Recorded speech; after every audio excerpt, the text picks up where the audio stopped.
4월 3일 오전 10시경인데요. 경기도 용인 에버랜드에서 큰 행사가 하나 열렸습니다. 다름 아닌 푸바오라는 팬더의 중국행이 있었는데요. 그 중국행을 하는 푸바오를 배웅하는 자리가 있었습니다. 이 푸바오라는 곰은요, 2016년 3월에 시진핑 중국 국가주석이 한중 친선 도모의 상징으로 보내온 판다 러바오와 아이바오 사이에 태어났는데요. 2020년 7월에 태어났습니다. 그래서 한국 출생 1호 판다, 자이언트 판다라고 해서요, 얼마나 기뻐했는지 모릅니다. 그래서 그 이름을 공모를 했는데 그 이름 1등으로 뽑힌 이름이 바로 푸바오였습니다. 이 푸바오라는 이름의 뜻이 행복을 주는 보물이랍니다. 이 이름의 뜻을 가진 이 푸바오가 한국에서 태어나다 보니까 한국 성을 가졌어요. 사람들이 우스갯소리로 이렇게 얘기합니다. 용인푸씨 아니면 푸공주, 푸뚠뚠 이렇게 해가지고 여러 가지 애칭으로 그 푸바오를 너무 좋아한 겁니다. 특별히 이게 코로나 기간에 태어나다 보니까 사람들이 많이 불안해했고, 그리고 고립감에서 인터넷밖에 할 수 없었던 그 시절 속에 이 영상을 보면서, 푸바오 영상을 보면서 그 특유의 그 판다의 그 귀여운 외모가 있어요. 한번 사진이 있습니까? 준비됐습니까? 네, 여러 사진입니다. 얼마나 귀여워요. 얘가 하는 행동이 곰 같지가 않아요. 정말 귀여운 어린아이처럼 이렇게 귀여운 동작들을 하는데 사람들이, 팬들이 너무 많이 생겼어요. 그러면서 이 폭발적인 인기로 인해서 사람들이 이 에버랜드를 찾게 됐는데, 이 곰을 관람하는데 5분밖에 안 걸리는데 5시간을 대기하기도 하고, 길게는요, 이 곰 5분 보려고 그렇게도 찾았다라는 겁니다. 그런데 이제 안타깝게도 이 중국을 제외한 국가에서 태어난 판다는요, 만 4세 이전에 중국으로 이동해야 한답니다. 이 자이언트 판다 보호 연구 협약에 따라서 한국을 떠날 수밖에 없었던 상황이었던 거죠. 그래서 한국에서 1354일이라는 시간을 보내고 이번에 푸바오의 이 중국행이 이루어진 것이죠. 그런데 이제 이날 4월 3일 날 비가 오는 궂은 날씨였는데요. 배웅한 사람이요, 6,000명 이상 모였답니다. 5,000에서 6,000명이 모여가지고요, 그 푸바오를 배웅했다는 거예요. 그러면서 그 푸바오가 태어날 때부터 함께 했던 그 사육사가 있는데, 그분의 이름이 강철원 사육사란 분입니다. 이분하고 푸바오의 할아버지 할부지라고 하는 이분하고 영상이 그렇게 케미가 잘 좋아서 조회수가 참 많이 나온 그런 그 사육사이셨는데요. 이분이 이제 아이를 떠나보내는 마음으로 편지를 이렇게 쓴 거예요. 푸바오 안녕, 할부지야. 이런 날이 오고야 말았구나. 태어나는 순간부터 많은 사람에게 희망과 행복을 줬던 푸바오. 이제는 어른 판다로 손색이 없을 정도로 모든 과정을 다 해냈구나. 내가 새로운 터전에 잘 정착할 수 있게 할부지가 곁에 있을게. 넌 10년이 지나도 100년이 지나도 우리의 영원한 아기 판다야. 할부지에게 와줘서 고맙고 사랑해. 이렇게 편지를 썼는데요. 이 배웅하기로 했던 이 강철원 사육사가 함께 하기로 했는데, 중국 가운데 가는 여정을 함께 하기로 했는데 문제가 생겼어요. 이 강철원 사육사의 어머니가 돌아가신 겁니다. 이게 하루 전날. 그래서 모친상을 당하신 거예요. 그런데 이제 이 가족들이 회의를 하면서 어떻게 할까 했는데, 여러 가지 또 절차상의 문제 때문에 강철원 사육사 같이 가야 될 수밖에 없었던 상황이었던 것 같아요. 그래서 그분이 이렇게 얘기하는 거예요. 어머니께서도 푸바오가 잘 보내주기를 원하시는구나라는 마음으로 함께 이 강철원 사육사가 그 푸바오와 함께 중국으로 가게 됩니다.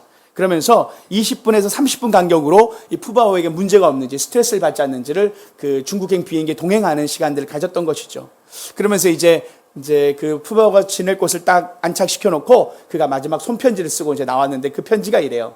마지막 편지인 거죠. 사랑하는 푸바오, 할부지가 너를 두고 간다. 꼭 보러 올 거야. 잘 적응하고 잘 먹고 잘 놀아라. 할부지가 이렇게 했던 거죠. 이 얼마나 감동적인 스토리입니까? 하나의 동물도 이렇게 우리가 함께 했던 시간들, 또 떠나보낼 때 이 마음의 이 정은 참 쉽게 뗄 수 없는 게 사람의 마음이 아닌가 생각을 해요. 그런데요, 성경에서도 이렇게 아쉬운 이별의 순간이 있을 때가 있었죠. 여러분, 우리가 잘 알듯 오늘 본문 말씀에 보면 9절 말씀입니다. 9절 말씀을 한번 읽어볼까요? 그들이 보는데 올려져 가시니 구름이 그를 가리워 보이지 않게 하더라 해서 예수님이 승천하실 날이 온 것입니다. 예수님 부활하시고 난 뒤에 40일을 제자들과 함께 하셨습니다. 그런데 이제 40일을 함께 하시고 난 이후에 예수님이 승천하실 때가 되신 거예요. 그때 이 승천하실 때 하늘로 올라가셨는데 구름에 그를 가리어서 보이지 않게 한 거죠. 예수님의 제자들이 하늘을 계속 쳐다보게 된 것입니다. 그 아쉬움에 그 석별의 정을 나누게 됐던 시간이 예수님이 오늘 우리가 읽은 본문입니다. 이별의 순간이 있었던 것이죠. 그런데요, 예수님이요, 이들의 섭섭함, 이들의 아쉬움, 그녀 오늘 우리가 한 사람도 그 푸바와 동행하듯이 함께하듯 예수님이 한 마지막 유언의 말씀으로 손편지를 쓰듯이 한 말씀을 하시는 거예요. 그것이 4절이에요. 오늘 읽었던 말씀 4절에 보면 이렇게 적혀 있어요. 아버지께서 약속하신 것을 기다리라. 아버지께서 약속하신 것을 기다리라 라는 메시지로 예수님이 유언을 하십니다. 아버지께서 약속하신 것, 우리가 무엇인가 생각해 보면 요한복음을 봐야 합니다. 요한복음 13장에서 15장까지가 예수님이 마지막 하나님이 약속하실 것을 너에게 줄 것인데 그가 바로 내가 가야 온다 했던 그분, 바로 성령님이셨습니다. 예수님이 내가 떠남으로 인하여 내가 너에게 줄 선물이 있는데 그것은 바로 내가 너희를 홀로 내버려 두지 않겠다. 14장 18절에 보면 요한복음 4장 14장 18절 이렇게 말씀해요. 내가 너희를 고아와 같이 두지 아니라 내가 성령이 오리라라는 이 말씀 속에서 하나님 마음이 참 오늘 우리가 푸바오를 향하였던 그 할아버지의 마음으로 내가 너와 함께 할게 이런 마음처럼 하나님이 우리에게 내가 너를 떠나지 않을 거야. 내가 너와 함께 할 거야. 그분 바로 나의 영인 성령이 너희와 함께 할 거야 라는 메시지로 하나님께서 그 섭섭하고 아쉬운 마음을 위로하십니다. 다시 말하면 오늘 우리에게도 말씀하시는 거예요. 우리가 힘들고 외롭고 어려울 때, 내가 홀로 있는 것 같을 때, 혼자 살아가는 것 같을 때, 우리 인생이 외로울 때 하나님이 우리에게 말씀하시는 겁니다. 내가 너를 홀로 내버려 두지 않을 거야. 내가 너를 고아와 같이 홀로 내버려 두지 않을 거야. 내가 너와 함께 한단다. 내가 성령을 너에게 보내줄 거야. 성령이 너와 함께 할 거야. 할렐루야. 오늘 우리와 함께 하시는 분 계십니다. 그분은 성령님이십니다. 성령님은 이미 오셨습니다. 이미 우리가 성령님에 대해서 알고 있고 성령이 우리와 함께 하시는 걸 알고 있죠. 그래서 오늘 설교의 제목이 성령이 오셨네입니다. 오실 예수님의 그 성령을 기다리라는 이 메시지 속에서 우리에게는 이미 오신 분이시죠. 그러나 다시 한번 그 제자들에게 말씀하셨던 성령이 어떤 분인지를 함께 또 살펴보고 그분이 우리에게 어떤 도움을 주시는지를 함께 나누면서 우리가 홀로가 아니고 혼자가 아니고 고아와 같이 혼자 있는 것이 아닌 하나님이 늘 우리와 함께 하신다라는 믿음 속에서 이 세상을 향하여 승리하며 나아가는 저와 여러분 되기를 축복합니다. 오늘 그런 이 메시지 속에서 처음 본문을 배경을 함께 살펴보고자 하는데요. 우리가 읽었던 1절 말씀입니다. 1절 말씀 함께 읽어볼까요? 시작. 데오빌로요. 내가 먼저 쓴 글에는 무릇 예수께서 행하시며 가르치시기를 시작하신부터 이 데오빌로라는 사람에게 편지를 썼는데 이렇게 말하죠. 내가 전에 쓴 편지에서 이 전에 쓴 편지가 바로 누가복음을 이야기합니다. 누가복음과 이 사도행전은 한 권의 책이고 그리고 전편과 후편으로 나눠지는데 저자가 누가입니다. 그러면서 이 데오빌로가 수신자라는 것이죠.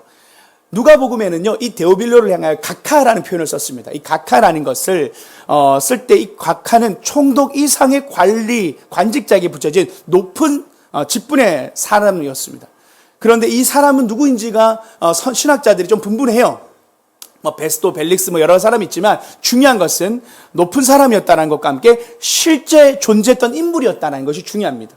다시 말하면 역사적인 사실을 기록했다는 것이고 하나님은 역사의 주인이시다라는 것을 또한 우리가 이 수신자를 통해서 우리가 살펴볼 수 있다는 것이죠.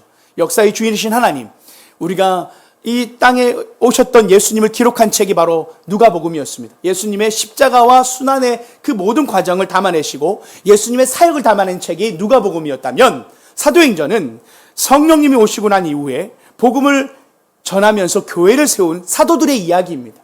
그래서 이 연결점이 바로 예수님의 승천 기사로 끝과 시작을 함께합니다. 누가복음에는 예수님의 올려져 가심을 이야기하면서 그 조금 상세하게 사도행전에서 초반에 설명하면서 예수님의 그 승천을 이어가는 맥락에서 시작하는 것이죠. 사도행전의 별명을 이야기할 때 그래서 우리가 성령에 대한 이 기다림과 함께 오순절 성령 강림 사건으로 인하여 시작된 이 사도행전의 시작과 함께 사도행전을 성령행전이라고도 부르기도 하지요. 그래서 우리가 오늘 살펴볼 이 말씀을 하나님께서 우리에게 주시는 또 약속으로 받으면서 구체적으로 예수님이 어떤 말씀을 하셨는지 보고자 하는 것이죠. 예수님께서요 40일 동안 제자들과 함께 하셨다. 그리고 승천하셨다라는 표현을 우리가 읽었던 사도행전에서 볼 수 있습니다. 40일간 함께 하셨더라. 그러면서 예수님이 그 40일간 함께 하시면서 또 승천하시면서 말씀하셨는데, 우리가 아까 읽었던 말씀인데 4절 말씀을 한 번 더 읽어보겠습니다. 예수님이 함께 하시면서 이런 말씀을 마지막 유언을 하신 거예요. 시작. 사도와 함께 모이사 그들에게 분부하여 이르시되 예루살렘을 떠나지 말고. 예수님이 성령을 기다리라, 약속하신 것을 기다리라고 했는데 어떻게 표현하냐면 함께 모여라, 그리고 예루살렘을 떠나지 말아라 라는 얘기를 하신 것입니다. 그래서 이것이 예수님이 주신 말씀 속에서 우리가 기억해야 될 것은 뭐냐면, 하나님은 우리가 이 예루살렘이라는 장소, 어떤 다락방 이런 의미적인 것도 중요하지만 핵심적으로 말하면 모이기를 힘쓰라는 게 더 중요하죠. 그리고 거기 모이기를 힘쓰면서 무엇을 하냐면 기도하기를 힘쓰라고 하셨습니다. 성령을 기다리라고 말씀하셨습니다. 여기서 우리가 오순절이라는 시간 동안 성령이 강림하시기까지 50일이 걸립니다. 근데 여기서 우리가 기억해야 할 것이 있어요. 하나님이 왜 바로 성령을 보내주시지 않으셨을까? 예수님이 승천하시고 내가 올라갔다 성령 내려온다, 이런 식으로 바로 즉각적으로 교체하시면 좋잖아요. 그런데 성령님이 50일 동안을 오시지 않고 기다리게 하십니다. 그리고 굳이 꼭 모여 기도해야 됩니까? 하나님이 그냥 주시면 되는 거 아닙니까? 성령님은 우리가 꼭 모여서 기도해야지만 보내주시는 뭔가 조건부입니까? 생각할 수 있잖아요. 그런데 여기서 우리가 기억해야 할 것은 성령님이 어떤 분이시고 우리가 성령님을 어떻게 받는지에 대한 이야기를 하나님 말씀하시는 것은, 다시 말하면 우리가 기도한다는 것은 하나님을 향하여 우리가 주도적으로 성령을 받을 수 있는 게 아니라 하나님이 주셔야만 받을 수 있다는 것에 대한 우리의 수동적인 것을 이야기하는 것이죠. 다시 말하면 성령은 선물입니다. 성령은 우리의 노력이나 우리가 어떤 행함을 통해서 받을 수 있는 분이 아니라, 성령은 하나님이 주신 선물이요, 우리가 억지로 받아낼 수 있는 분이 아니라 하나님이 주셔야 받을 수 있다는 것을 오순절의 기다림의 사건을 통하여 우리에게 가르쳐주고 싶으셨던 것입니다. 그래서 하나님 앞에 이 오순절이란 기간은 겸손하게 하나님의 성령을 구하는 시간이고 하나님의 그 성령을 사모하는 시간이었다는 것을 기억하면서, 우리가 하나님 앞에 오늘 이 자리도 우리가 기도할 때 하나님 성령님을 보내주십시오, 성령으로 충만하게 해주십시오, 우리가 기도할 때 겸손하게 기도하면 하나님 우리에게 성령으로 충만하게 할 줄 믿습니다. 우리가 하나님 앞에 자세는 겸손함이 필요합니다. 오늘도 저는 우리가 이 예배 가운데 성령으로 하나님 우리를 만나주시고 충만하게 하시기를 우리가 바라는데요. 그런데 우리가 원한다고 하나님 이때 오십시오 한다고 오시는 게 아니다라는 것을 기억하면서 겸손하게 주의 성령을 초청하고 우리가 하나님의 성령을 간구할 때 주님께서 우리의 그 겸손함 가운데 임재하실 줄 믿습니다. 오늘도 이 시간 우리의 모임 가운데 임재하실 하나님을 사모할 때 주님이 함께 하시기를 또 우리가 기도하는 것이죠. 할렐루야. 우리의 인생 속에 우리 사랑하는 자녀들 가운데, 사랑하는 가족들 가운데 하나님 성령으로 하나님 기름 부어주셔서 하나님을 바라볼 수 있는 믿음을 주십시오. 하나님 불쌍히 여겨주십시오. 우리 사랑하는 남편 하나님 주님 앞에 구원하여 주옵소서. 기도할 때 성령의 임재를 구할 때, 그렇게 겸손하게 구할 때 하나님이 역사하실 수 있다는 것입니다. 하나님이 우리를 만나주셔야 우리가 하나님을 만날 수 있다는 사실, 그것이 오늘 이 오순절날 모여 기도하라는 예루살렘을 떠나지 말았던 하나님의 말씀의 맥락이었던 것이죠. 그러면서요, 주님의 선물이었던 성령님은 우리가 한번 짚고 가야 될 게 있습니다. 오늘 성령에 대한 이야기를 조금 하고자 합니다. 성령님이 어떤 분이신지, 그리고 성령님이 어떤 역할을 하시는지를 조금 우리가 올해 또 처음 시작하는 교회이기에 저희가 성령에 대한 이야기를 또 제가 어떤 마음으로 여러분과 함께 나누고 기도할 것인가를 또 알리는 것이 중요하겠다 싶어서 성령님에 대한 부분을 같이 나누고자 하는 것입니다. 사도행전 2장 38절 말씀에 우리가 이미 들었던 말씀입니다. 이 말씀도 함께 읽어보겠습니다. 시작. 베드로가 이르되 세례를 받고 죄사함을 받으라. 그리하면 성령의 선물을 받으리니. 예수님은 죄사함을 받으면 성령의 선물을 받는다고 말씀하셨습니다. 우리는 이미 예수님을 믿었고 우리가 예수님을 구원자로 믿었을 때 이미 우리는 성령의 선물을 받았습니다. 그러나 이 초대 교회는 성령님이 아직 임하지 않으셨을 때예요. 성령의 시대가 열리지 않았던 시절에 그 오순절 성령 강림 사건으로 인하여 이 땅에 성령님의 강림이 일어난 것이죠. 그래서 우리가 성령 강림주를 지키는 것이거든요. 그런데 중요한 것은 지금은 우리는 예수님 믿는 즉시 성령님이 우리 안에 내주하십니다. 여러분, 이것이 우리가 잘 보이지 않을 수 있어요. 근데 이것을 성경에서는 조금 이렇게 보여준 사건이 있었습니다. 마태복음 3장 16절 말씀이에요. 예수께서 세례를 받으시고 곧 물에서 올라오실새 하늘이 열리고 하나님의 성령이 비둘기같이 내려 자기 위에 임하심을 보시더니 해서 이는 내 사랑하는 자 내 기뻐하는 자라는 말씀이 하늘에서 울립니다. 예수님이 세례 받을 때 비둘기같이 성령님이 내려왔다라고 보였다라는 것입니다. 그래서 제가 한두 번 말한 적이 있는데, 저도 제가 세례 받을 때 성령님이 임할 줄 알았어요. 그래서 뭔가 큰 사인이 있을 줄 알았는데, 제가 고3 때 세례를 받았는데 그런 건 없더라고요. 그러나 돌아보니까 제 인생이 변화됐더라고요. 제 인생을 360도 바꾸셨더라고요. 그러니까 외형적인 우리가 예수님 믿고 세례 받으면 뭔가 성령님이 임하신다고 생각하는 어떤 그런 부분 속에서 여러분, 우리가 보이지 않을 때 나한테 성령님이 임했나 모를 수 있지만, 여러분, 약속의 말씀을 신뢰하는 것입니다. 약속의 말씀을 신뢰하는 거예요. 다시 말하면 죄사함을 받으라. 그리하면 내가 성령을 선물로 받으리니, 우리는 예수님 믿은 즉시 성령을 선물로 받습니다. 할렐루야. 이미 우린 받으셨습니다. 성령이 오셨습니다. 그런데 여러분, 우리가 보이지 않는다고 없는 게 아니에요. 우리 지구가요, 지금도 돌고 있잖아요. 제가 늘 하는 비유입니다. 지구가요, 1초에 463m의 속도로 자전을 합니다. 다시 말하면 1초에 400m를 쭉 나가는 거예요. 1초 만에 400m가 나가는 게 이게 지구가 도는 속도입니다. 다시 말하면 키로수로 치면 1600km 달리는 겁니다. 우리가 160km만 고속도로에 밟아도 이 체감이 엄청나지 않습니까? 근데 1600km로 밟으면 이게 거의 머리가 뒤로 쏠리겠죠? 그 속도로 지구가 돌고 있대요. 근데 우리는 지금 느끼지 못합니다. 우리가 이 땅 위에 서 있는데 지구가 돌고 있는데 느끼지 못한다고 지구가 돌고 있지 않는 게 아니라는 것입니다. 성령님이 계십니다. 그런데 우리가 느끼지 못한다고 계시지 않는 게 아니라는 것입니다. 할렐루야. 우리 믿음은 바로 보이지 않는 것을 믿는 믿음이지요. 그것이 믿음이지요. 하나님은 우리에게 이 성령에 대한 믿음을 우리에게 먼저 선물로 주셨다는 것을 확신하기를 원하십니다. 더 나아가서요, 성령님은 그럼 누구시지? 여러분, 성경을 보면 삼일체 하나님에 대한 이야기가 나오죠. 그런데 삼일체란 단어는 성경에 없습니다. 이건 신학적으로 신학자들이 정리한 용어입니다. 그런데 말씀 속에 마태복음 28장 19절에 보면 삼일체 하나님을 암시하는 메시지들이 있어요. 이렇게 돼 있어요. 그러므로 너희는 가서 모든 민족을 제자로 삼아 아버지와 아들과 성령의 이름으로 세례를 베풀고 해서 아버지와 아들과 성령이 병렬로 나오면서 동등한 분으로 나오시죠. 그리고 고린도후서 13장 13절에도 보면 이렇게 나옵니다.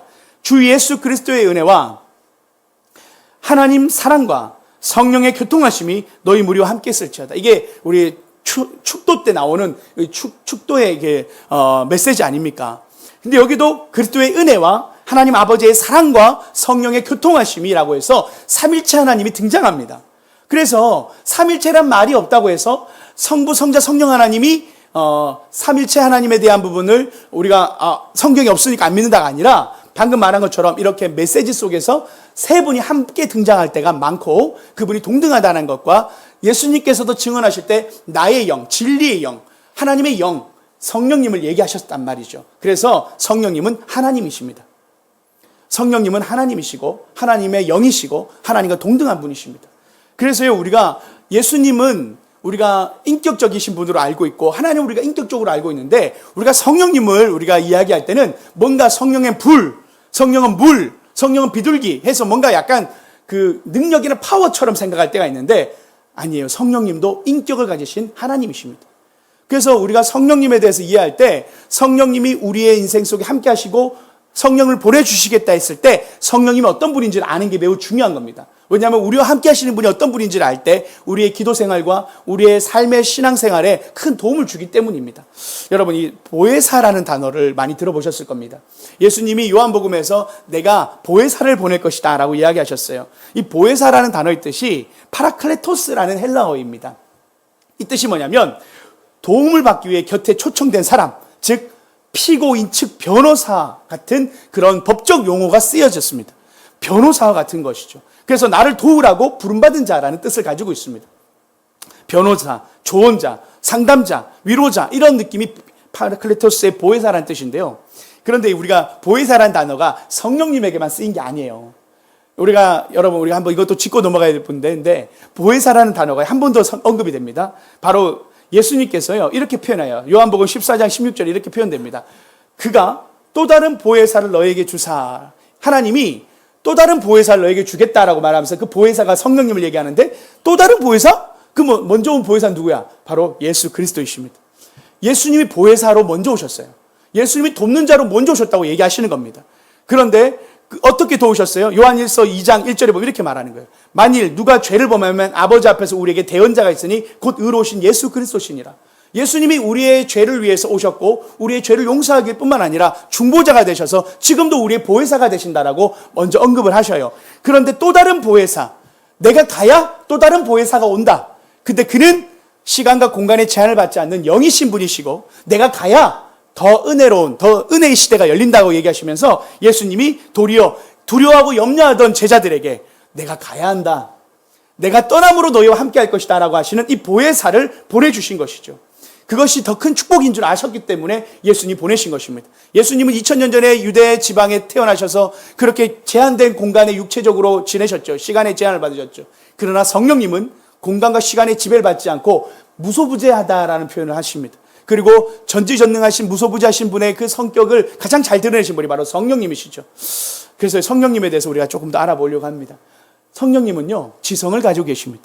성령님을 우리가 이해할 때 인격을 가셨다라는 것 중에 한 가지가 첫 번째, 우리가 이걸 알아야 되는데, 성령님은 지성을 가지고 있다.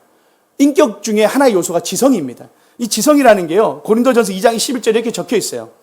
이 말씀 함께 읽어볼까요? 고린도전서 2장 11절 말씀 시작. 사람의 일을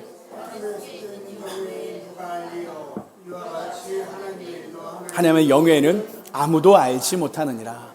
하나님의 영이 하나님의 생각을 알고 있고 하나님의 뜻을 알고 있다는 것을 통해서 우리에게 주시는 메시지가 무엇입니까? 그것은 하나님의 말씀을 생각나게 하고 말씀을 가르쳐 주실 뿐만 아니라 하나님이 우리의 삶에 가장 좋은 길을 인도해 줄 수 있는 우리의 삶의 가이드가 되실 수 있다는 것을 말씀하십니다. 그래서 요한복음 14장 26절에 이렇게 예수님 구체적으로 설명하시는 거예요. 보혜사, 곧 아버지께서 내 이름으로 보내실 성령, 그가 너희에게 모든 것을 가르치고 내가 너에게 말한 모든 것을 생각나게 하리라. 우리가 기도하다 보면요, 말씀이 생각날 때가 있어요. 하나님 어떻게 살아야 됩니까? 기도할 때 하나님의 성령께서 우리 마음 가운데 말씀을 생각나게 하십니다. 오늘 아침에 들었던 설교 말씀이 생각나고 주일날 들었던 말씀이 생각나고 예전에 들었던 말씀이 생각날 때 내가 이렇게 순종해야지라는 마음을 주실 때 성령께서 우리에게 지성으로 하나님의 말씀을 깨닫게 하실 때라는 것이죠. 그리고요, 우리가 말씀을 들을 때 오늘도 우리 대표기도 해주신 황원희 주사님이 항상 우리 대표기도 그 담당자신데요. 늘 기도하지 않습니까? 하나님의 성령을 의지하면서 오늘 이 말씀을 위하여 기도할 때 우리가 어떻게 기도합니까? 성령을 의지하며 기도합니다. 왜요? 말씀을 깨닫게 할 때는 성령께서, 하나님의 영이신 성령께서 말씀을 깨닫게 해주시는 분이시기 때문에 우리가 말씀을 들을 때나 말씀의 자리에 나아갈 때 성령께서 우리에게 지혜와 계시의 영을 주시도록 기도할 필요가 있습니다. 왜냐하면 그 말씀을 쓰신 분이 성령님이시기 때문입니다. 성령께서 하나님의 마음을 우리에게 알려주시기 때문에 우리가 매번 예배의 자리나 또 말씀의 자리 때마다 성령님 오늘 말씀을 깨닫게 해주십시오. 혹시 지금도 말씀을 듣는데 전혀 모르겠어요, 이런 분들이 계시면 성령님 이 말씀이 뭔지 깨닫게 해주세요. 그리고 혹시 어려운 신학적인 문제가 혹시 일상생활에서 나올 때 있잖아요. 그러면 그때 여러분 한번 기도해 보세요. 하나님 이 말씀이 뭔지 모르겠는데 어떤 거예요? 그렇게 기도하다 보면 되게 신기한 게 있어요. CBS 방송 아니면 CTS 방송보다 갑자기 그 메시지가 나와요. 여러분 그런 거 경험해 본 적 없으십니까? 때로 어떤 분이 나의 어떤 목자나 아니면 또 어떤 권사님이 멘토가 그런 메시지 속에서 답을 해줄 때가 있어요. 여러분 하나님의 성령은요 꼭 우리의 마음 가운데 감정적으로 깨닫게 하실 때도 있지만 또 사람을 통해서 하나님의 말씀의 메시지를 전해줄 때가 있습니다. 하나님의 성령의 역사 속에서 우리가 제한하지 않는다면 하나님 앞에 기도해 보십시오. 하나님 우리가 기도하는 것대로 하나님 가르쳐 달라고 하는 것들을 가르쳐 주십니다. 할렐루야. 제가 고등학교 때 이런 경험을 좀 많이 했었을 때가 있었어요. 그래서 삼일체 하나님에 대해서 모르겠는 거예요. 고등학생이 당연히 모르죠.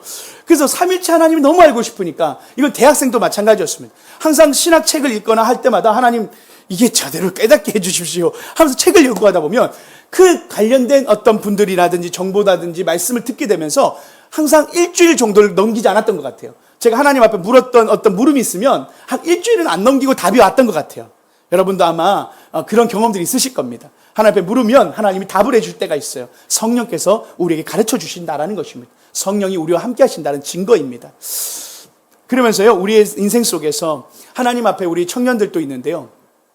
내가 가야 할 길이 어딘지 모를 때, 하나님 어떻게 순종해야 될지 모를 때, 하나님의 말씀을 우리가 집중하고 기도할 때 하나님은 우리 인생 속에 내비게이션과도 같이 말씀으로 우리의 걸음을 인도하시는 분, 깨닫게 하시는 분, 그분이 바로 성령님이시다라는 거예요. 우리 인생의 내비게이션, 이쁜 목소리, 여자 목소리가 아닌 성령의 음성이 우리 안에 있다라는 거. 그래서 우리의 갈 바를 알지 못할 때 가르쳐 주시는 분이 바로 성령님이시다. 우리가 오늘 말씀 속에서도 하나님 우리를 향한 말씀의 깨달음을 통하여 우리 인생의 좋은 방향이 결정되어지기를 또한 축복합니다. 그것이 성령님의 첫 번째 지성을 가지신 인격적이신 분의 도움입니다. 그러면서요, 예수님께서 또한 이 성령님에 대한 이야기를 할 때 에베소서에 보면 이런 말씀이 있습니다. 에베소서 4장 30절 말씀인데요. 이 말씀 함께 읽어볼까요? 시작. 하나님의 성령을 근심하게 하지 말라. 그 안에서 너희가 구원의 날까지 인치심을 받았느니라. 성령을 근심하게 한다는 표현이 있어요. 성령님이 근심한대요. 다시 말하면 성령님이 감정을 가지고 계시다는 것입니다. 인격을 가지신 분은 지성도 있지만 감성도 가지고 계시다는 거예요. 그분이 우리가 죄를 짓고 우리가 하나님의 뜻을 저버릴 때 근심한다고 말합니다. 성령님이요 근심한대요. 성령님이 우리가 죄 가운데 있을 때 우리를 향하여 근심하십니다. 여러분, 성령님을 근심할 수 있다는 거, 나를 위하여 걱정하시는 분이 계시다는 것이죠. 그러면서요, 그것을 성령을 소멸하지 말라라는 표현 가운데 현대인의 성경을 보면 그것을 어떻게 해석하냐면 성령님의 활동을 제한하지 말라라는 표현을 써요. 성령을 소멸하다는 표현이 있잖아요. 우리가 성령을 근심하기 넘어서서 성령을 소멸하게 한다라는 표현이 있는데 성령님의 활동이 제한되십니다. 우리가 어떤 죄를 짓거나 하나님의 뜻을 저버릴 때 성령님이 근심하시고 당신의 활동을 제한하시고, 그러면서 그분이 인격적인 분이기 때문에 문을 확 열고 들어오신 분이 아닙니다. 여러분, 저도 중학생 딸을 둔 아빠인데요. 그 방문 활짝 열다가 욕을 먹습니다. 여러분들 그런 경험 있지 않습니까? 자식이어도요, 그냥 마음대로 문 열면 내 집인데 마음대로 문 열면 안 됩니다. 똑똑 아니면 들어간다 하고 문을 아니면 문 잠겨 있어요. 여러분, 인격적이신 성령님은요, 우리의 감정을 그렇게 우리의 인격을 무시하는 분이 아니고 우리 감정을 무시하는 분이 아니고 우리가 어떤 죄 가운데든 이럴 때 근심하시면서 지켜보실 때가 있다라는 거예요. 성령님이요 그런 마음을 가진 분이라는 거예요. 근데 이것이 단순히 이 근심하심을 통해서 우리에게 주시는 또한 하나님의 위로가 뭐냐면요, 이 파라클레토스라는 단어가 또 다르게 파생되는데 파라칼레인이라는 능동적으로 해석하면 어떻게 되냐면 위로하다라는 표현을 쓰입니다. 위로하다. 그래서 이것이 위로자라는 표현을 쓸 수 있어요. 위로자. 여러분, 성령님이요 우리를 향하여 걱정할 때도 있지만 우리의 아픔을 공감할 때가 있고 우리의 슬픔에 함께 아파하실 때가 있다는 것입니다. 여러분, 우리가요 그래서 이 찬양이 있잖아요. 당신이 지쳐서 기도할 수 없고 눈물이 빗물처럼 흘러내릴 때 주님은 아시네. 당신의 약함을 사랑으로 돌봐주시네. 누군가 널 위하여 누군가 기도하네. 여러분, 이것이요 성령님의 우리를 향한 함께 공감하시고 아파하시는 분이 계시다라는 것입니다. 내가 아파하면요 성령님도 함께 아파하시고요 함께 우십니다. 그래서 우리가 기도할 때 보면 하나님의 성령의 감동이 일어날 때 우리가 감정적으로 그렇게 눈물을 흘릴 때가 있어요. 그런데 제가 기도하다 보면요, 성령 사역을 하다 보면요, 어떤 일이 일어나냐면요, 같이 기도해요. 그런데 놀라운 사실이 납니다. 자기가 왜 우는지 모르는데 울어요. 그 간증문을 보다 보면 자기가 계속 우는데 자기도 왜 우는지 모르는데 계속 눈물이 났다는 거예요. 그런 분들이 있어요. 성령의 사역입니다. 성령이 우리 감정을 건드리시는 거예요.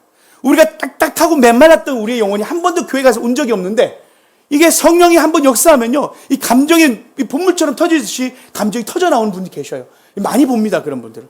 기도할 때 성령께서 임재하시면요, 눈물이 그냥 나요. 회개가 일어나기도 하고요. 내가 하나님 앞에 죄지었던 그 하나님의 마음에 상처를 드렸고 아프게 했던 마음에 회개가 막 일어납니다. 그게 성령의 역사예요. 성령이 내 마음 가운데 회개케 하시고 그 죄를 깨닫게 하시면서 하나님 앞에서 회개하게 하는, 우리 영이 회개하는 것이고 우리 영이 기뻐하는 것이고 우리 영혼이 성령에 반응하여 우리 영이 동일하게 그렇게 성령과 함께 하나님 앞에 반응되어진다라는 것, 그것이 성령의 역사라는 것이죠. 여러분, 성령님은요 우리를 사랑하시고 우리의 아픔을 이해하십니다. 그래서 참 좋으신 분이에요. 남편도요 내 마음을 알아주지 못할 때가 많아요. 제 아내도 저의 아픔을 알아줄 때가 많아요. 여러분, 우리 부부가요 아무리 친하다고 하고 아무리 잘 지낸데도요 우리의 마음 100%를 이해할 수가 없잖아요. 우리의 마음 100%를 이해해주는 친구가 없잖아요. 그런데요 늘 상담자이시고 우리의 조언자이시고 우리의 위로자이신 성령께 나가면요, 딸아 사랑한다, 딸아 내가 너를 위로한다, 힘내라, 내가 너와 함께 할 거다, 늘 위로의 말씀 우리 안에 주셔요. 기도하다 보면 그걸 다 경험하시잖아요. 제일 큰 위로자가요 하나님이십니다. 할렐루야. 여러분, 다른 데 가서 위로를 찾아봐도 남편은 그냥 남편이요 아내는, 여러분, 우리의 인생 속에서 진정한 우리의 마음을 100% 이해할 수 있고 더 나아가서 나보다 나를 더 사랑하시는 분이 바로 하나님이시고 나보다 나를 더 잘하시는 분이 성령님이십니다. 그래서 우리가 기도의 자리로 나아가면 내가 알지 못할 때 감동이 있고 위로가 일어나고 나를 하나님이 만져주실 때 기분이 그렇게 좋아요. 그런데 우리가 하나님 없이 살다 보면 마음이 뭔가 이상하게 허전하고 남편한테 아무리 얘기해도 알아주지도 않는데 하여튼 뭔가 친구랑 아무리 오랜 시간을 보내도 이게 뭔가 감정적인 그의 동요가 일어나지 않아요. 뭔가 불안하고 염려가 될 때가 있어요. 하나님께 나오라는 뜻입니다. 내가 너의 마음을 다 헤아려 주겠다. 그래서 우리가 기도할 때 주여 이 한마디만 하는데도 하나님이 안아주시잖아요. 우리가 하나님 품 안에 안겨버리는 거거든요. 그래서 어떤 분들은 그저 이게 기도의 자리 때 하나님이 나를 꼭 안아주신다는 것을 거룩한 상상력을 통해서 하나님의 그 안아주심을 묵상한단 말이에요. 하나님 앞에 나아가면요 우리의 영혼이요 쉼을 얻습니다. 우리 영혼은 참 신비합니다. 우리는 신비의 존재입니다. 우리의 영은요 성령 안에서 하나님 임재 안에서 진정한 자유를 만끽합니다. 평안을 너에게 주노라. 세상이 주는 평안이 아니요 내가 주는 평안은 세상이 주는 평안이 아니다. 참 평안을 너에게 주노라. 성령 안에서 우리 안에 진정한 평화가 임할 때 우리의 모든 마음의 걱정과 염려들이 떠나갈 줄 믿습니다. 그러면서 성령님이 세 번째 인격을 가지신 분 중에 한 가지가 뭐냐면, 인격을 가지신데 세 번째가 의지를 가지고 계시다라는 것입니다. 지성과 감성을 가지신 분이 의지를 가지고 계시다. 다시 말하면 그분은 당신이 무언가에 대한 계획과 의지를 가지다라는 것을 우리가 어떻게 볼 수 있냐면 사도행전 16장 17절 이렇게 나와 있어요. 여러분, 우리가 잘 아는 말씀입니다. 이 말씀도 함께 읽어봅니다. 시작. 무시아 앞에 이르러 아니하는지라. 예수의 영이 누구입니까? 성령님이십니다.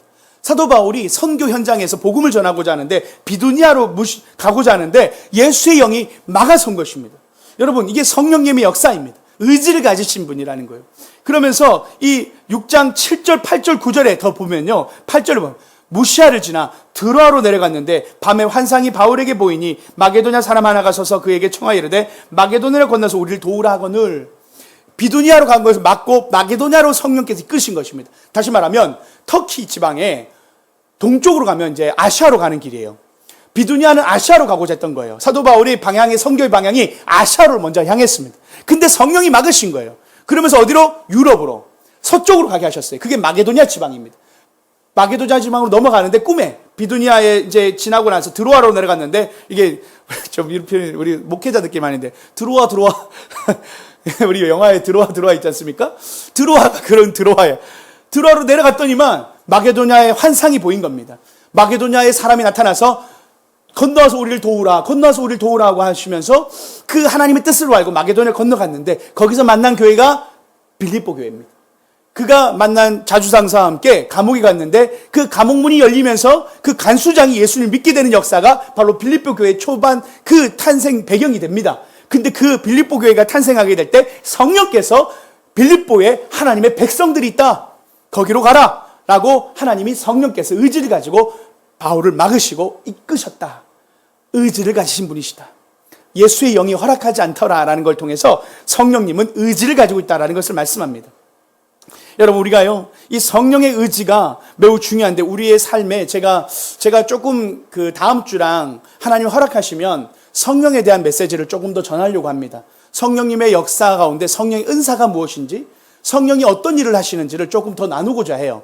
하나님이 그 시간들을 제가 기도하면서 하나님이 이 부활절 이후에 오순절 성령 강림 사건 이후에 우리가 그 전 주에 조금 더 성령에 대한 이야기를 하고자 하는데 이후에 조금 더 다루겠지만, 우리가 예수님 안에서 성령으로 새롭게 되는 사람들은요, 예수의 영이 우리 안에 계시기 때문에 죄하고도 싸웁니다.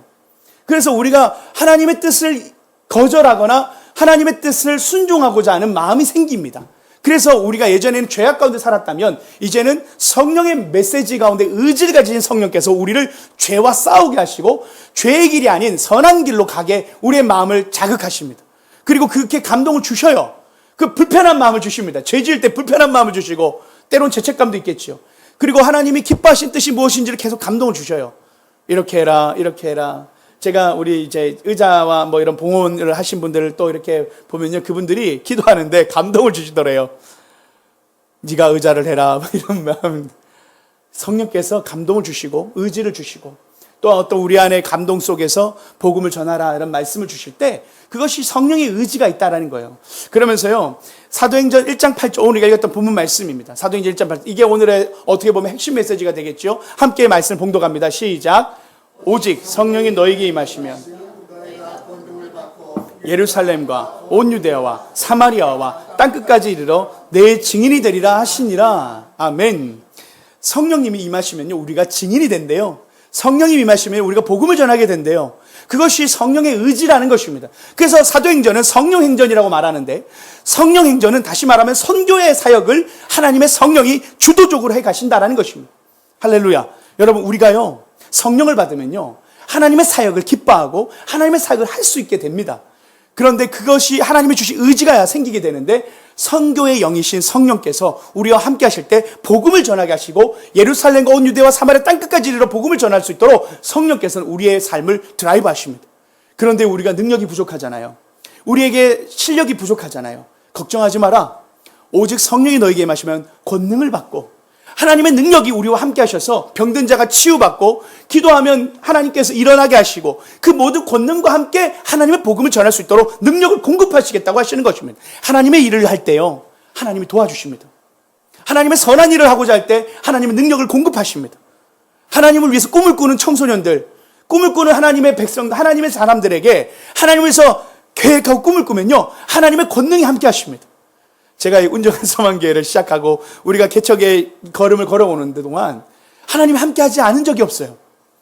제가 하나님의 이 성령의 함께하심을 제가 처음 개척 순간부터 하나님의 함께하심을 경험하고 지금까지도 고백할 수밖에 없는 것은 성령의 능력입니다. 다시 말하면 홀로 가는 것처럼 보였던 그때 하나님이 저에게 떨기나무에 그 떨기의 불은 내가 붙이는 거야. 그 불을 꺼지지 않는 불은 인간의 힘으로 타는 게 아니라 계속된 자원이 공급되는 것은 내가 할 때 계속 타는 거야 라는 메시지 속에서 내가 하겠다. 그 메시지는 내가 모든 걸 공급하겠다는 뜻도 있었습니다. 그래서 우리가 이 지금 3, 4개월 동안 오는 이 4월 달까지 오는 과정 속에서 우리 성도님들이, 오늘 또 우리 장로님, 우리 권사님들, 함께 해주시는 분들, 성령님의 감동으로 이 자리에 함께 오늘은 운정한 소망교회 가서 예배 드려라 이런 마음을 주셔서 이 자리에 오신 분들, 안 그러셨겠습니까? 떡볶이를 해라. 그런 성령의 감동으로 함께 하신 분들이, 저는 하나님이 함께 하신 분들의 증거라고 생각하는 거죠. 그러면서 한 번도 하나님 외롭게 하지 않으셨어요. 한 번도 하나님이 이 능력으로 하나님 도와주시는 것을 네 힘으로 하는 거 아니야. 하나님이 오늘 또 우리 찬양 싱어들, 저 남자 2명 있었잖아요, 아이들. 좀 칙칙했죠? 앞에 남자들만 서니까 좀 칙칙했죠? 얼마나 귀해요. 저 친구들이 참 얼마나, 제가 청소년 때 저희들을 가르친 친구들인데, 그 아이들이 목사님 개척에서 도와주러 오는데, 이렇게 싱어가 오늘 여자 집사님이 목이 쳐가지고 오늘 모셨어요. 그래서 오늘 급하게 투입된 친구들인데, 아이고. 한 명은 4월 달에 군대 갑니다. 4월 말에 군대 가는데, 이 자리에 함께 와주는 거 보면서 찬양팀도 그렇고, 그리고 우리 집사님들, 권사님들 보면서 하나님이 이 사역 속에 능력을 공급하신다는 것을 계속 느껴요. 우리가 오늘도 이렇게 하나부터 열까지 하나님의 채우지 않은 것이 없고 함께하지 않는 것이 없으면서 내가 홀로 가는 길이 아니라 내가 너와 함께할 거야. 성령으로 내가 너와 함께할 거야. 내가 성령의 능력으로 너를 도와줄 거야. 그 하나님의 권능이 하나님 운정한 소망교회에 있다는 것을 계속 느낍니다. 할렐루야. 여러분, 여기서 끝이 아니고요. 운정한 소망교회를 하나님이 세우시고 나아가실 때 성령의 능력을 공급하시겠다. 우리의 힘으로 하는 것이 아니라 성령의 이 두나미스라는 단어가 쓰이는데요. 이 두나미스라는 단어의 어원은 우리가 알죠. 다이너마이트의 어원입니다. 폭발적인 능력을 하나님의 성령의 권능이 임하면 하나님의 역사가 일어난다는 것이죠. 초대교회가 그 로마의 핍박 속에서도 그 초대교회의 로마를 정복할 정도로 복음이 이겼지 않습니까? 하나님의 복음의 역사가 이 운정 땅 가운데 저는 퍼져나갈 때 놀라운 폭발적인 능력이 복음의 전파가 일어날 줄 믿습니다. 우리가 하는 게 아니라 성령께서 하실 줄 믿습니다. 회개의 역사와 하나님께 돌아오는 역사가 하나님이 우리 운정한 소망교를 통하여 하나님이 이 복음의 역사를 펼쳐가시겠다. 오늘 이 성령의 약속은 사실 우리 개인의 약속이기도 하지만 이 개척교회를 하나님 세우시고자 하시는 하나님의 뜻 안에도 내가 땅끝까지 복음을 전하고자 하는 그 영이신 성령의 의지를 가지고 세웠다. 그냥 세운 게 아니다. 내가 세웠다. 내가 할 것이다. 내가 성령의 능력으로 이 교회를 하나님께서 하나님의 뜻으로 사용할 것이다. 그것이 복음의 주체가 바로 우리가 아니라 복음의 사역의 주체가 성령이라는 것을 의지를 가진 성령께서 하시기 때문에 막을 수가 없다는 것입니다. 복음의 사역을 막을 수 없습니다. 하나님의 교회를 막을 수가 없습니다. 하나님의 교회를 사단이 해코지할 수 없고 막을 수 없음을 우리가 선포하는 것이죠. 그래서 11절에 보면 이런 말씀이 있어요. 갈릴리 사람들아 라는 표현이 있습니다. 예수님이 떠나갈 때 제자들이 다 하늘을 쳐다보는 거예요. 예수님이 다 구름에 가려졌어요. 그러니까 사람들이 계속 하늘만 쳐다보고 있으니까 천사들이 나타나서 이렇게 말하는 거예요. 갈릴리 사람들아 어찌하여 계속 하늘만 쳐다보느냐. 이거를요 다르게 말하면요, 하나님이 함께하지 않는 사람들은요, 하나님이 함께하지 않는 사람들은 그냥 평범한 사람들이라는 것입니다. 갈릴리 사람들아, 우리는 그냥 평범한 사람들입니다. 그냥 우리는 이 복음 전파에 참 담당하는 데 있어서 우리는 평범한 사람들이죠. 그러나 성령께서 함께 하시면 우리는 권능을 받고 사도가 되는 것이요, 하나님의 사명자들이 되는 것입니다. 그것이 성령 받는 것에 대해 의미가 있는 것이죠. 우리는 어부와 세리밖에 되지 않는 죄인들이지만 하나님의 성령이 권능으로 임하면 우리는 하나님의 사명자가 되어서 하나님의 뜻을 이루고 하나님께 쓰임받는 귀한 하나님의 교회가 될 줄 믿습니다. 더 나아가서 우리의 개인의 삶 속에 하나님의 능력을 주시면 하나님 나를 통해서 꿈을 이루고 싶어 하시는 하나님의 꿈들을 이룰 줄 믿습니다. 사랑하는 우리의 자녀들, 사랑하는 우리의 가정의 공동체, 우리 사업장을 통하여 하나님이 능력을 공급하시면 지혜를 주시고, 하나님 능력을 공급하시면 힘을 주시고 인내를 주시고 견딜 수 있는 하나님의 모든 것들을 공급하셔서 하나님이 하나님의 사업들을 해나가게 하신다는 것, 그게 우리가 성령을 구해야 될 이유이기도 합니다. 혹시 사업의 길이 조금 막히신 분, 또 우리의 인생 속에 어떻게 이것을 돌파해야 될지 모를 때 우리가 오늘 읽었던 말씀을 나눴던 우리에게 가장 좋은 길을 인도하시는 성령님, 우리가 힘들 때 우리의 마음을 위로하시며 나와 함께 하시는 성령님, 또 우리의 삶의 필요에 공급하는 지혜와 능력과 힘을 주시는 성령님, 그분이 의지를 가지고 나를 도울 때 우리의 삶의 모든 문제가 담대하게 승리하게 될 줄 믿습니다. 그게 성령의 능력이요, 성령님이 우리와 함께 하시는 축복입니다. 그래서 성령님이 우리와 함께 할 때 성령님이 함께 하심으로 인하여 예수님은 걱정하지 않으십니다. 내가 너희를 고아와같이 홀로 내버려 두는 것이 아니라 내가 너희에게 성령을 보낼 것이다. 성령이 함께 하시는 삶은 그렇게 능력의 삶임을 믿습니다. 오늘 말씀 마지막 제가 한 예화 하나만 나누고 마치려고 하는데요. 우리가 함께 처음 불렀던 찬송가 191장 있잖아요. 내가 매일 기쁘게, 이 찬양이요, 미국의 버펌 목사님이 작사한 곡이에요. 18살 때부터 이 설교하기 시작하셨던 그분이 찬송시를 참 많이 썼는데 한 만여 편을 썼대요. 그러면서 이 찬송가가 내가 매일 기쁘게라는 찬송을 이렇게 많이 유명하게 됐는데, 이제 대한민국에 한 그 죄인 그 감옥에 갇혔던 한 분이 황의성 씨라는 분이 계셨는데, 그분이 이 감동을 받아서 책을 쓰게 돼요. 그 책의 제목이 성령이 계시네, 할렐루야 내게 계시네라는 이 찬양의 그 가사를 담아서 책을 쓴 거예요. 후렴구를 가지고. 이 황의조 씨가 어떤 분이냐면 죄송합니다. 이 절도, 폭력, 여러 가지 죄들로 인해서 닥치는 죄를 지으면서 감옥에 간 사람입니다. 근데 그가 교도소를요 여러 번 왔다 갔다 했는데 1970년도에 12월 달에 7개월 정도 복역하는 시간이 있었던 것이에요. 7개월 정도 남은 시간이 있었는데 이 새로운 감방에 들어가니까 많은 죄수들이 그 괴롭혔던 거예요. 그리고 폭력을 행사했다는 것입니다. 그러니까 매를 많이 맞은 거죠. 아무 저항해봐도 계속 맞았대요. 근데 맞던 도중에 이 감방에서 함께 옆에 이게 생활하던 한 죄인이 변기통에 있는데 한 죄수가 이게 이제 이 황일성 씨가 맞고 있고 이런 걸 보면서 눈물을 흘리던 분이 계시더라는 것입니다. 그러면서 눈물로 하나님께 기도하는 것을 목격을 한 거예요. 맞고 있을 때 그걸 봤나 봐요. 그러면서 이 기도를 이제 마치고 있는데 그 사람이 와서 자신의 눈물을 닦아주는 거예요. 황일성 씨의 눈물을, 피를 닦아주면서 간호를 해줬다는 거예요. 그러면서 이제 그 황일성 씨 마음 가운데 갑자기 뜨거운 불이 붙는 것 같았대요. 이게 불덩이가 날라와서 불이 붙는 듯한 감동이 있었대요. 그러면서 이제 황일성 씨가 착하게, 지내던 착실하게 신자인 죄수와 함께 시간을 함께 보내게 됩니다. 그러면서 예수님을 영접하게 되고, 그러면 성경을 읽게 되었대요. 그러면서 성령의 은혜를 체험하게 됐는데, 그가요, 너무 변화된 삶을 사니까 3개월 일찍 출소를 시켜줬답니다. 3개월 일찍 나가겠대요. 그러면서요, 이 황희성 씨가 항상 불렀던 찬송이 이거예요. 성령이 계시네, 할렐루야 함께 하시네. 이 찬양을요, 계속 불렀다는 거. 그리고 그가 이제 2001년도에 3월 달에 위암으로 세상을 떠났답니다. 근데 그가 191장 찬송가를 매일 하루에 3번에서 5번을 불렀대요. 여러분의 하루의 삶을 시작할 때 성령이 계시네, 할렐루야 함께 하시네. 여러분 혼자가 아니십니다.